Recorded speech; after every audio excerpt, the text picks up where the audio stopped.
Seems like our favorite lunatic is losing it. Drunk videos, chats again, talking about crap. He even says it in his video. Oh, when I first started out, it was hard. Now it's so easy just to make up crap. Your own words, buddy. And here. The only thing I'm hearing now is you keep saying my name. Say the brand's name. The only thing keep hearing about is you can't do without me. The only reason I'm here right now is you keep saying my name. Awesome video.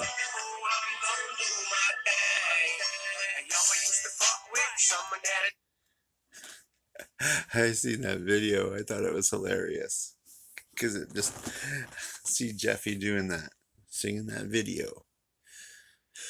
So I don't know what to do with this boy. He thinks he knows the laws of the Philippines. He's never really lived there. He's visited and caused a lot of trouble because he thinks everybody has to listen to him. I think even in casino he's having problems because he decided to tell somebody the wrong thing. Telling people what to do because he does his own thing. Nobody tells me what to do. Nobody tells me how to make my videos. Nobody tells me this. But Jeff, I'll tell you, in the Philippines, I guess I'm a lawbreaker too. Because when I was there, I did farming. I had a piggery. And at the end, I probably broke even, made a few extra dollars. Because I didn't do bookkeeping. Everything's cash, dude. Cash. You tell me how any government is going to be able to come to you and say, oh, how much is this? How much is that? Who knows, man? It's cash system. There is no tracing, period. I grew up in the restaurant industry. That's my career. Back in the days, so many businesses used to do cash business. If you had a credit card, you had to punch in the numbers on the machine and see if it went valid before you sent out the delivery or somebody picked up their order. Not like it is today, where everything is so fast because of the internet. Nowadays, people can't fudge their numbers. And it's dishonest? Sure it is. But that's the way business goes. It always has been that way. How do you think these business people from other countries, I'll call them immigrants, come to Canada, they open up a restaurant, they open up a business, and they have a nice car, they have nice this, they have a nice house, because they're doing a cash business.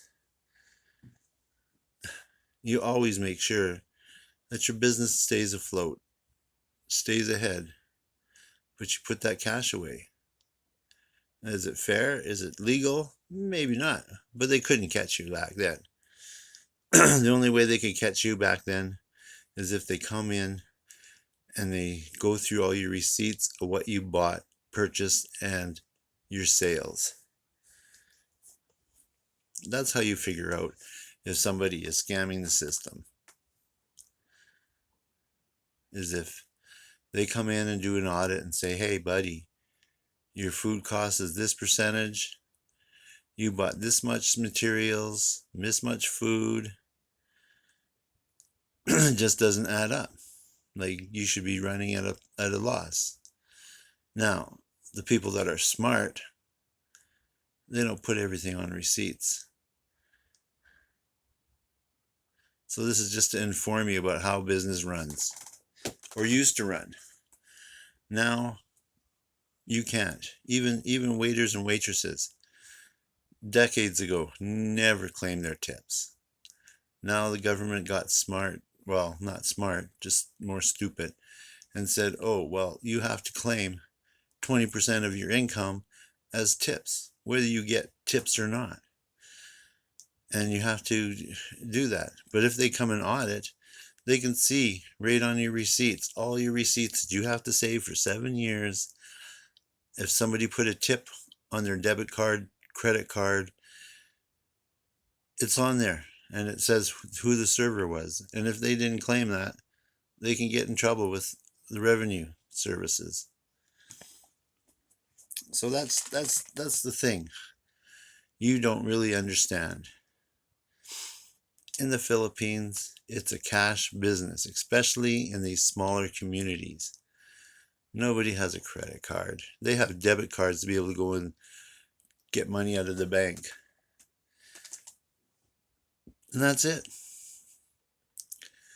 So, and when you do have money in the bank, you're pretty much limited to taking out 10,000 or 20,000 pesos at a time.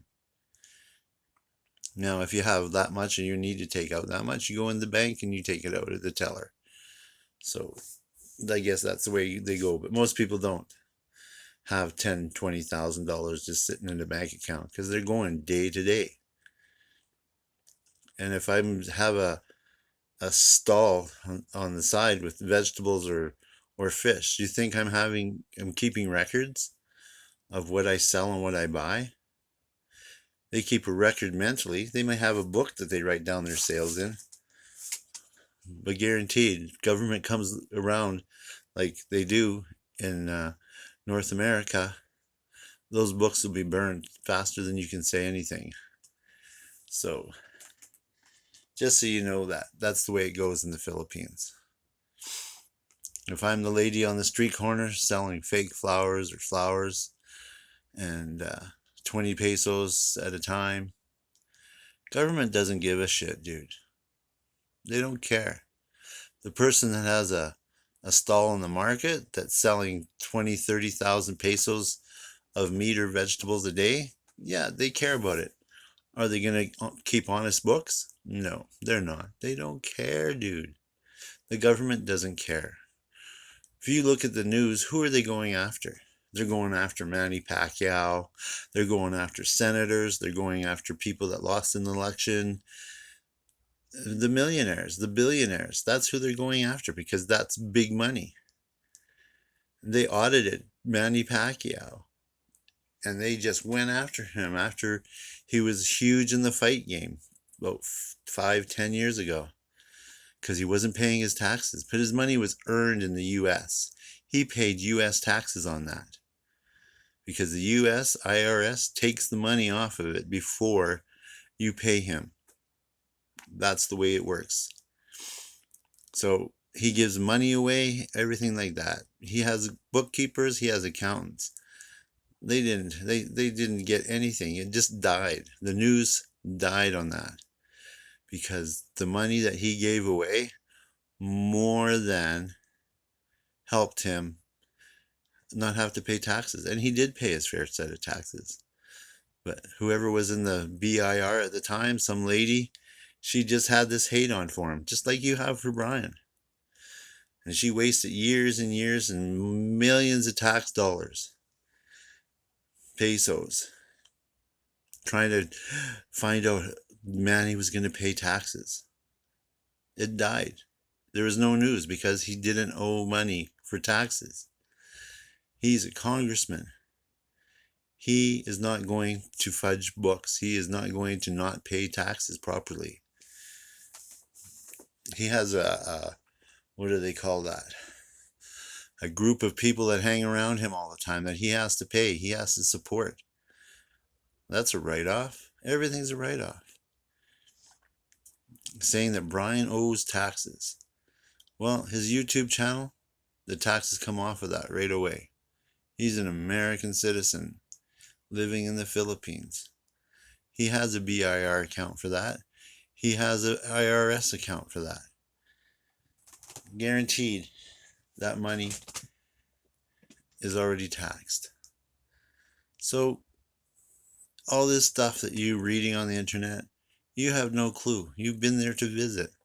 Do you think your family pays taxes? They pay property taxes. And it's based on an assessment by the barangay. That's all it is. If they sell rice, do you think they put that down and say, oh, I made 50,000 pesos on my rice when I sold it? But then they got to turn around and put 40,000 back in the next crop. So you make 10,000. Do you think they're going to report that? The government doesn't care. Get it through your thick skull, dude. The only one that cares is you. You are the only one that cares about bullshit. That's it. You love Brian. Brian's ignoring you, and it's driving you crazy. We can see that. You can't even shower. You're unkempt. Man, your wife must just love hanging around you. So yeah, remember, everything you say is lies. Lies because you have no clue about the Philippines. You have bought land there? Sure. Do you own that land?